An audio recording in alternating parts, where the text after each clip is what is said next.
Hello all, இது Monday morning. இன்றைக்கி D நகருக்கு ஷாப்பிங் போகலாம் அப்படின்னு சொல்லி பிளான் பண்ணியிருந்தேன். ஆனால் பிளான் பண்ணது மட்டும்தான் மிச்சம், ரெடியானது மட்டும்தான் மிச்சம், போகவே இல்லை.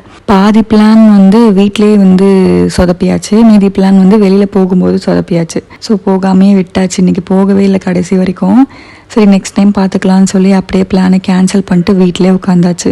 ஏன்னா நாங்கள் கிளம்புன உடனேவே இந்த வீட்டுக்குள்ளே ஒர்க் பண்ணுறதுக்காக ஆளுங்க வந்துட்டாங்க. ஸோ அது ஒரு பாதி டிசப்பாயின்மெண்ட் ஆயிடுச்சு. அவங்க ஒர்க் பண்ணி முடிக்கிற வரைக்கும் வெயிட் பண்ணதுக்கே பாதி டைம் ஆயிடுச்சு. அதுக்கப்புறம் கிளம்பும்போது சில பல பிரச்சனைனால அப்படியே விட்டாச்சு. சரி போ வேண்டாம் அப்படின்னு சொல்லிட்டு நெக்ஸ்ட் டைம் பார்த்துக்கலான்னு விட்டாச்சு.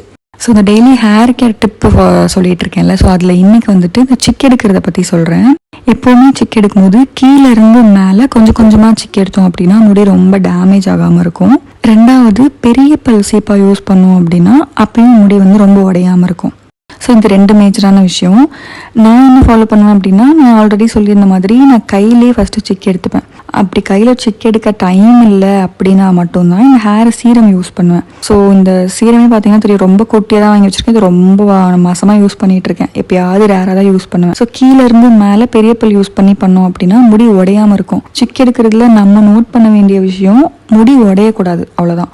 ஸோ முடி உடையாமல், ரொம்ப அதிகமாக உடையாமல் நம்ம எப்படி சிக் எடுக்கிறோமோ அப்படி எடுத்துக்கலாம். ஏன்னா முடி உடையிறதுக்கு ஒரு செகண்ட் போதும், ஆனால் அது அவ்வளோ லென்த்தில் திரும்ப வளர்கிறதுக்கு எவ்வளோ நாள் எடுக்கும். ஸோ அது மட்டும் பார்த்துப்போம். எல்லா விஷயமுமே ஸ்டார்ட் பண்ணி அது பழகிற வரைக்கும் தான் கஷ்டம்.